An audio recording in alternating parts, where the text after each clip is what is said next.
Hi everyone, I hope you're all doing well. Hope you had a great weekend. Tonight I'm going to talk about two different things in two different videos. The first one being chapter 8. We're still in section 5 talking about logistics. So logistics is broken up into two different categories for what we need. There's a lot of components for it, but we go on to further explain those in your bachelor's degree.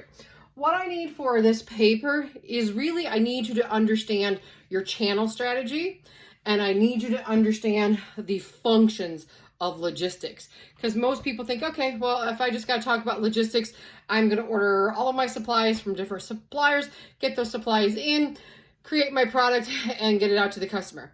Well, it's a little bit more complicated. And if you've ever worked for any place that has sold products, meaning not just service industries, but an actual product creation, a manufacturing facility or a lab or anything like that, you'll know very well, I guess, that there are a lot of different components to logistics, and logistics is a little bit more weight than a lot of other components when you talk about cost, the time, the structure, things like that. So I want to really talk about it really kind of quick here.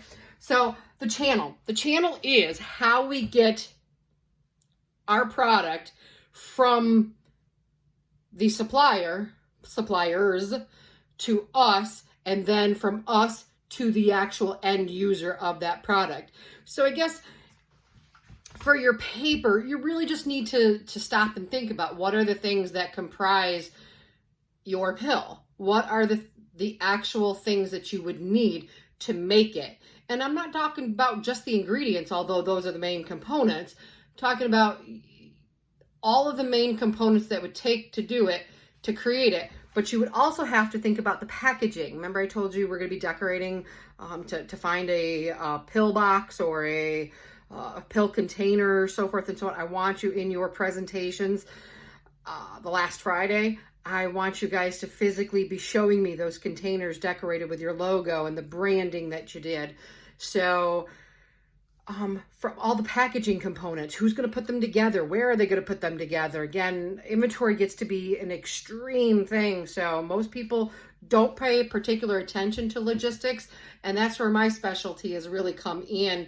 I have worked a lot of years in manufacturing in logistics specifically.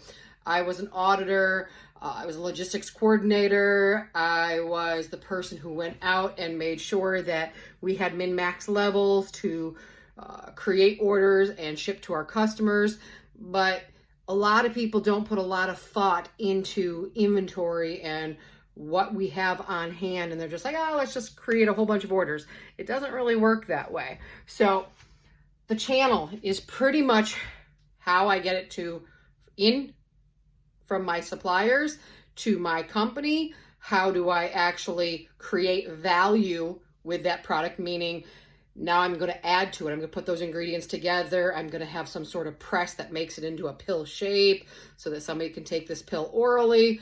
I have to follow all the FDA regulations. So we create value there. And we're taking all these various ingredients that you guys have come up with for your magic pills, and we are going to press them in our own little manufacturing facility to make the perfect pill. And then we are going to package it up. We are going to store it somewhere because you have, if you took accounting, again, I don't know where some of you are in the class lineup, we learned that we have raw materials, what we call WIP, which is work in process. Like as we add value to it, man hours and labors and things like that, as we actually develop the pill, we're adding value to it intrinsically into that pill. So then we have our finished product once it's all packaged up and ready to ship to our customer. And then how do we get it to our customer? So the channel is really that how. I know that in your basic marketing class, you did talk about business to business, which would mean that if I'm a business, I'm only selling to other businesses. I know that one of you had a pill that was, and I'm not going to say what the pill did, but it was, your primary target was to market to other business entities. So that would be business to business, where your end user is not the end consumer. So that would be your channel, is business to business. And you would have to literally talk about how you get your supplies in, what you do with those supplies, and how you handle those supplies, and then what your channel strategy is to get it to the business itself. Or do they have to place orders and so forth and so on when we get down here in this functions. So the channel is really how it gets there. So we've got business to business, we have business to consumers, which would be, again, business to the end consumer user. Again, if a lot of the products, when you take a product and you use retailers to send it out, like Pepsi's a great example. Pepsi has a lot of channels when we're talking about how do they actually get their product, which their products are vast in and of itself, their product lines versus their product mixes. They have an enormous amount of product lines, but how do they get those product lines sold?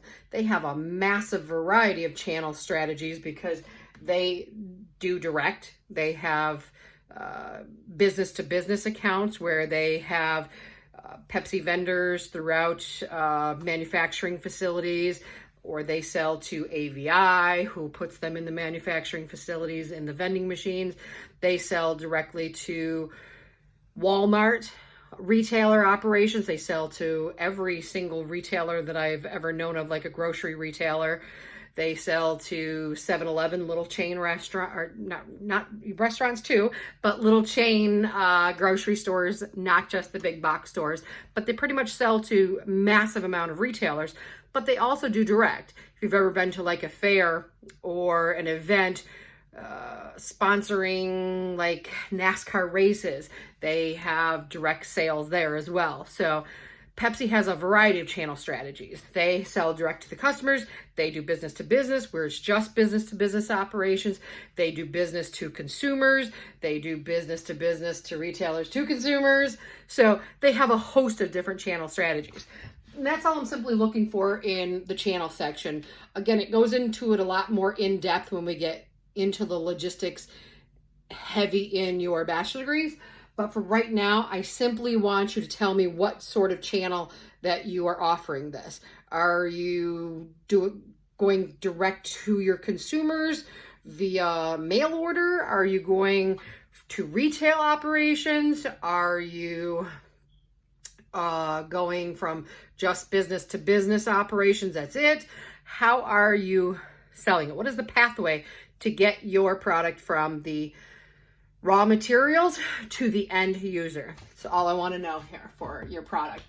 Functions are a little bit different. I just want you to really take into consideration and explain it a little bit well on your paper, the various functions that are in logistics. And there are a lot of them, but there are 4 that we talk about for your textbook.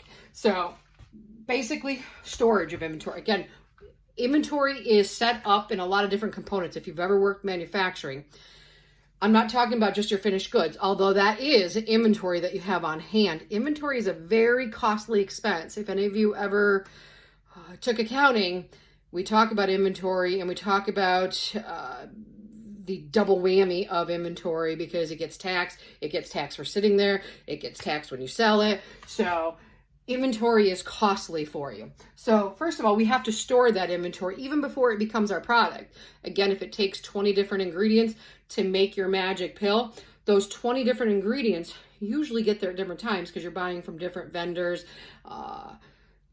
different companies ship things at different times. You'll run out of different supplies at different times. So you'll have a living, moving supply of inventory at all points in times from your raw material standpoint. Then you have your inventory. Again, your inventory is all the different components, all those raw components that we just talked about, but also could be things like your finished goods. We also have to take into consideration, when we back up for a second in storage, what are special needs that you might have for your particular ingredients that you do store. Meaning, I worked for a company called Trinity Biotech that had a lot of agents that they had because it was a company that made diagnostic test kits. So there were things in there that need refrigerated, and there were very toxic chemicals. So they had to label everything, and it had to be FDA approved, and it had expiration dates. So all of their ingredients and all of their components, or many of their components, had fragile lifespans. So you had to really sort of look at your inventory and utilize things like FIFO and LIFO when we get into accounting, which I'm not going to hit too heavy here. So storage takes into more consideration than just where you're going to put your inventory components or the raw materials. It is also any special considerations that we need to have in place for the storage of your component. Do you need a refrigerated truck to get it there? Do you need a refrigerated storage center? Maybe you're working at a restaurant. A lot of your meat isn't just going to go on the shelf. A lot of your meat is going to go in freezers. So do you have the capacity to have it in climate controlled environment? That's what I'm simply trying to say. So storage of all your raw components and your inventory. And then what about the third component here is your ordering system. What type of order system do you have? What type of order processing? Do you have somebody online taking orders as people put in their own orders? Do you have somebody on the phone taking orders? Do you have emailed orders? What is your order processing system? Is it, there are just hundreds of them literally to choose from. But now, especially nowadays, it used to be just one way. You used to call up and order something, and that was the way you got it. Nowadays, with inventory and social media and the internet, we have all sorts of ways to process orders without ever having to come face to face. We literally go on a website, we click in some fields, order something, it says it's processing. It takes time to do that. How is it fulfilled? Think about something like Amazon. Again, most of you, when you go onto Amazon, me too, because I love my Amazon, I place an order, I process it there, I don't have to talk with anybody, I see what I want, I look through all the reviews, I place my order, it starts processing my order, and then once they start to fulfill it, where somebody actually goes and picks it, whether it be a computerized machine picking it now, or a live human being, they start to process it and they tell me where it's at. Okay, we've picked your order. Now it is been shipped out of the company and it's on its way. And then it sends you a little tracking number to say, this is your product and its expected delivery is Tuesday, September 2nd or something like that. That's basically what I'm saying. What type of system do you have? Do you have somebody constantly on a phone or hours? Because again, remember, when people want to place orders, you can't always, it's not as easy just to have somebody there 9 to 5 processing orders. But is that what you need to get started in your business? So just tell me that. Your storage, your raw components, any of your stuff that you need stored before you actually physically make the product. Your inventory, once it's there, either in WIP, which means it's already started the processing, or if it's finished products, how is your orders processed? How are they actually placed by your customers in your system 24 hours a day? Is it computerized? And how is it fulfilled? Who picks those orders?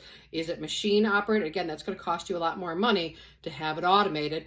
But for the beginning, do you just have somebody out there picking it once a day? Fourth and final, I think that's what most of us think of when we think of logistics, is transportation. How does the product get to the end customer? So in addition to thinking about the channel, how it physically gets there, how does it actually arrive to the customer? Does it come via the post office? Does it come via UPS? Does it come via FedEx? How does it physically get from your location here, where you have created these pills, to your end user? How does it get there? So that's the transportation component of it. Does somebody come pick it up? Do they come pick it up when you've got 100 of them ready, or do they come pick up every single order? How does that work? Tell me a little bit about that. So that's all I need from your logistics portion for our class, for our content, for our paper, is your channel. Literally from the raw materials to the end user, what sort of channels do you have? Meaning, how does the component get from the suppliers to you, through you, and to the end user? Meaning the person that's actually going to purchase the product. Is it business to business? Is it business to consumer? Is a little bit of mix of both of them? Tell me a little bit about that. And then tell me about the 4 functions from your textbook that are your storage, and all the different components of how you store anything, from your inventory, your order processing, your fulfillment of that order processing, and your transportation. That is all I need from you from the logistics portion of it. If you have questions, I'm here Monday and Wednesday night. Hop on Zoom and let me know. Give me a question and I will answer as best I can. See you guys later. Bye.